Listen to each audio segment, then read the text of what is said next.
Recuerde, no basta con estar informado, es necesario un análisis profundo, inteligente, democrático, plural, acerca de la situación y de las tendencias dominantes. Hoy nos acompaña Jesús Ernesto Parra, analista político, editor, escritor y periodista. Fue director del Ministerio del Ambiente, director de la Vicepresidencia Económica, administrador de Bolivariana de Puertos, directivo de la Biblioteca Ayacucho y de la editorial El Perro y la Rana. Bienvenido, Jesús. Gusto saludarte, Oscar. Nos vimos hace poco, antes de los sucesos del 3 de Y la historia trepidante nos vuelve a convocar. Sí. Yo creo que podemos hacer una continuación de aquel diálogo, de aquella conversación, del análisis que tuvimos. Muchas cosas de las que dijimos, identificamos, comentamos, ocurrieron. Quería comenzar por el contexto.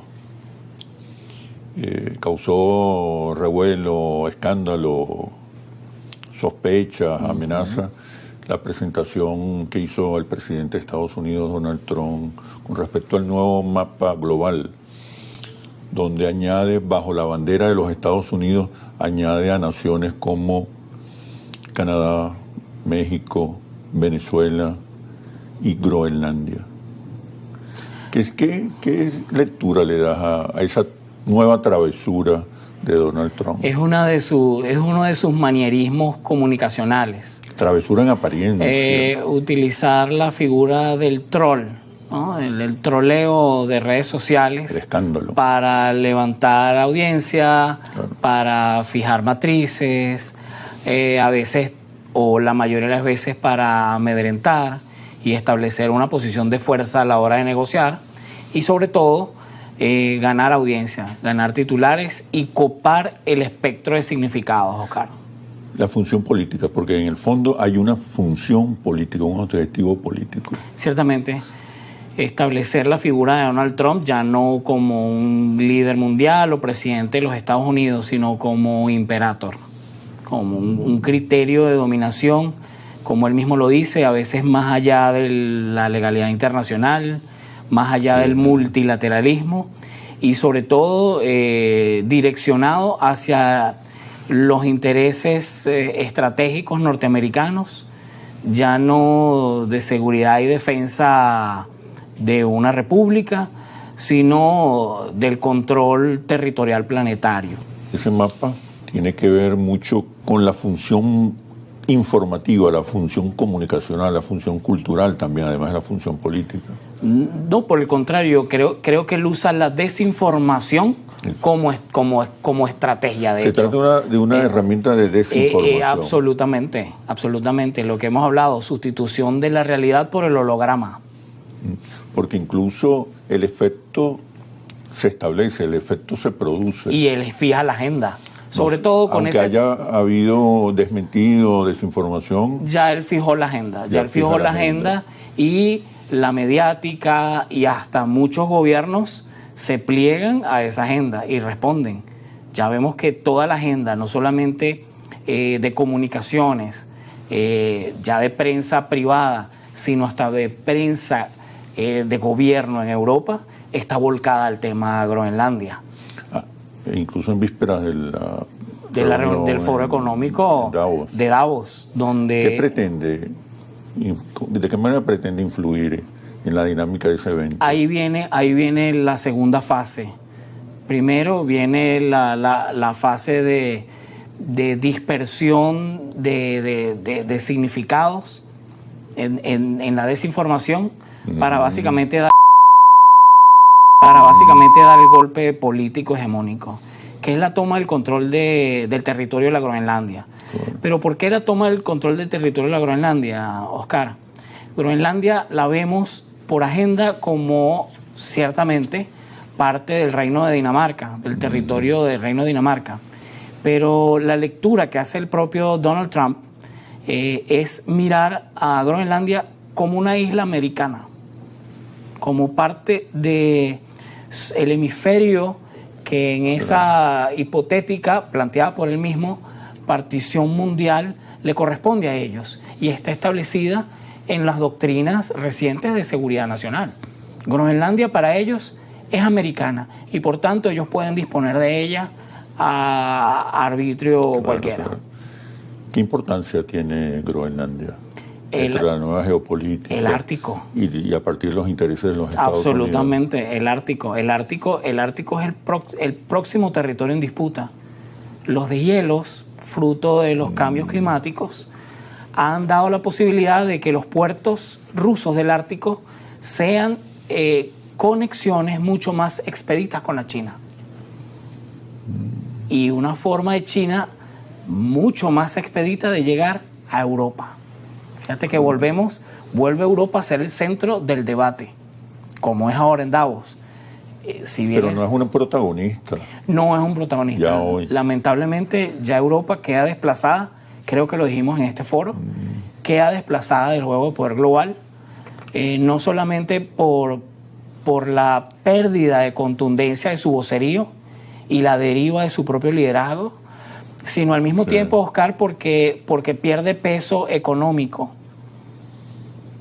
Estamos hablando de una Europa endeudada que hipotecó su sistema de seguridad social, de bienestar social, como ellos lo llaman. Financiar Ucrania ha significado para Europa endeudarse aún más y convertir la economía europea en una economía impagable. ¿Qué impacto va a tener ese evento en la continuidad o el fortalecimiento o debilitamiento de la OTAN? Porque se van a producir rupturas profundas. No suelo ser de este tipo de sentencias, pero posiblemente veamos la lápida de la OTAN puesta en el final de Davos. Es decir, ya no estamos hablando de una alianza entre pares y entre naciones, si es que así se puede leer el euroatlantismo, sino de una estructura de sumisión de los Estados Unidos sobre el norte de Europa. ¿A través de qué mecanismos? Bueno, a través del mecanismo de coacción económica, es decir, de cómo ralentizar los procesos inflacionarios europeos a través ya de compras de deuda, de bancos centrales, también de las nuevas inversiones en el campo militar. Es decir, Europa va a tener que gastar más dinero en la Unión Atlantista, va a pasar de 2%, que era la media del gasto presupuestario de esos países, a 5%. ¿Y a quién le va a comprar ese armamento? ¿A quién le va a comprar ese armamento Europa, Oscar? A los Estados Unidos. Entonces estamos hablando de un sistema de dependencia más de alianza. Están surgiendo nuevos bloques de poder. Se está como reconfigurando el poder global. ¿Dónde queda Europa?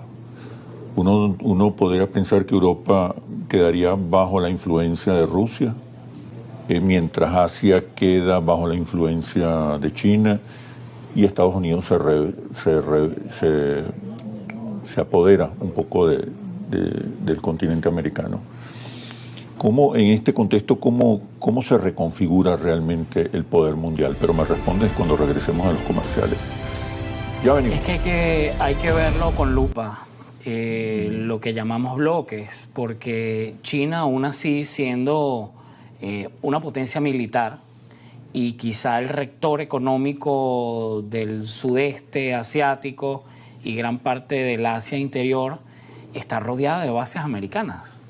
Casi todos sus vecinos, en las Filipinas, en Tailandia, te encuentras bases, Corea, ni hablar de Japón, te encuentras bases americanas, una fuerte presencia norteamericana.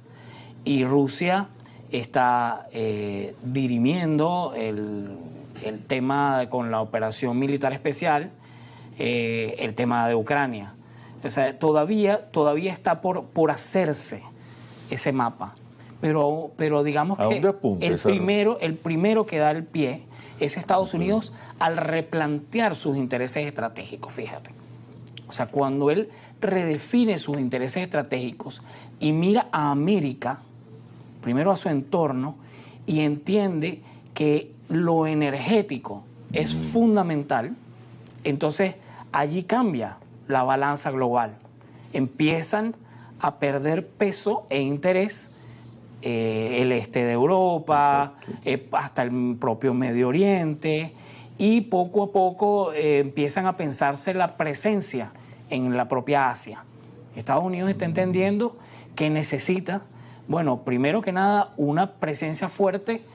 Ellos parten de una tesis de seguridad interior que ha ido desvaneciendo, si podemos hablar de eso más adelante, un tema de seguridad en relación al narcotráfico que ellos plantean. Es un planteamiento viejo que se planteó en su momento en el ALCA, por cierto.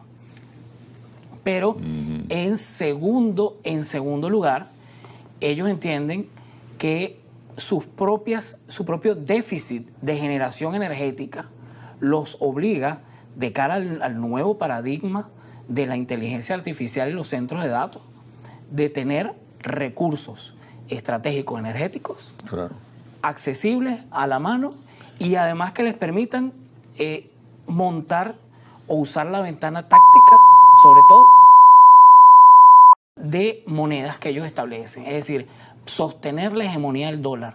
Claro. Dólar es petróleo. Son símiles, van siempre de la mano. El dominio sobre América tiene también el objetivo de controlar el resto del mundo, influir sobre el resto del mundo. Ciertamente. No es que se limitan solo a dominar o ejercer la hegemonía imperial en el continente americano, sino que eso contribuye a obtener más influencia sobre el resto del planeta. Porque controlas el precio de los commodities, tanto alimentarios como energéticos. Acuérdate que en América del Sur, el Brasil y la Argentina producen una cantidad ingente de granos y alimentos importantes que entran al mercado y que dan indicadores que se manejan en dólares. El problema del fractional reserve, lo que la gente llama imprimir dólares, básicamente lo que ha hecho es depauperar el valor del dólar como bien de cambio. Y al perder fuerza el dólar, pierde fuerza la política exterior americana, básicamente, porque la principal estrategia de coerción de ellos son las llamadas sanctions. Y las sanctions son sencillamente: no puedes usar más nuestro dólar. Claro, exacto. El rol de la energía que tú asumabas ahora es determinante. Es determinante. Y de hecho paradójico para el propio Estados Unidos, porque Donald Trump sostiene que no va a haber petróleo para China. Oscar, te hago una pregunta generadora. Si China, que es la fábrica del planeta, deja de producir bienes y servicios de consumo del mercado americano, que es su principal cliente, ¿qué pasaría en la economía global? Estados Unidos está obligado, si bien es cierto, podrá administrar en una fantasía hipotética la mayoría de los recursos energéticos del planeta, va a tener que distribuirlos, va a tener que llegar a un acuerdo tanto con China como con India y con los generadores de bienes y servicios para equilibrar la balanza. Lo que pasa es que ahora estamos mirando la fase más agresiva de esa expansión. Sí, un cambio de política total, del diálogo, las alianzas, la cooperación, a la imposición, el dominio, la amenaza. También hay que entender que la política americana tuvo una deriva en este principio de siglo.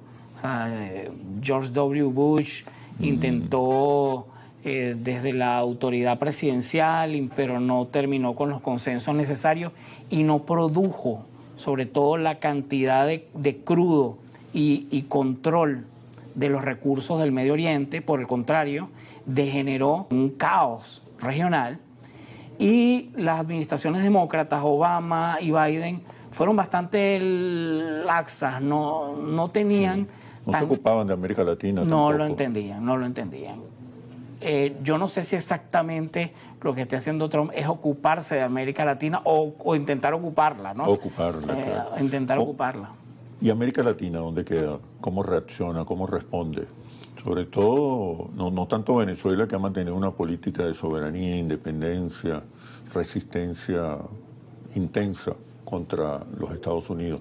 El resto de los países de América Latina. Esto va a dificultar enormemente las tentativas de integración regional No, las va a postergar. Y el sencillo entendimiento en bilateral, el comercio entre países, ya miramos que hay un hiato entre Argentina y el Brasil, se hace muy difícil la interrelación entre el Paraguay y Brasil, que son codependientes e interdependientes, salvo México, los liderazgos latinoamericanos o copian la plana que viene del Departamento de Estado o actuaron de manera timorata, poco preventiva y tal vez intentando no pisar en falso de cara a unas posibles sanciones, a una lista Clinton o a intereses de ciertas industrias internas. Ha sido muy blanda la respuesta de América Latina y no es homogénea. No es homogénea. La propia dispersión política de la región se nota ante la respuesta de esta política tan agresiva de los Estados Unidos. Y una oligarquía o unas élites dominantes en América Latina que hubiesen preferido nacer en Estados Unidos y que no tienen proyecto nacional. Pero no son parte del proyecto americano. Lo curioso de todo esto es que Donald Trump no los incluye a ellos, no los hace parte, los hace comparsa más bien, un poco comparsa, ni siquiera tiene la delicadeza de como hizo George W. ofrecer un ALCA, un tratado de libre comercio. Sencillamente lo que pide es una adhesión a ciegas, Donald Trump. Todavía no hay proyectos de desarrollo a la vista ni los va a ver, lo dudo bastante. En ese contexto, la respuesta de la izquierda, que hoy luce dividida en contradicciones intensas, sin saber qué hacer. Uno lo sospecha a partir de las declaraciones del presidente de Brasil o del presidente de Colombia. Es que no terminan de aterrizar. Partieron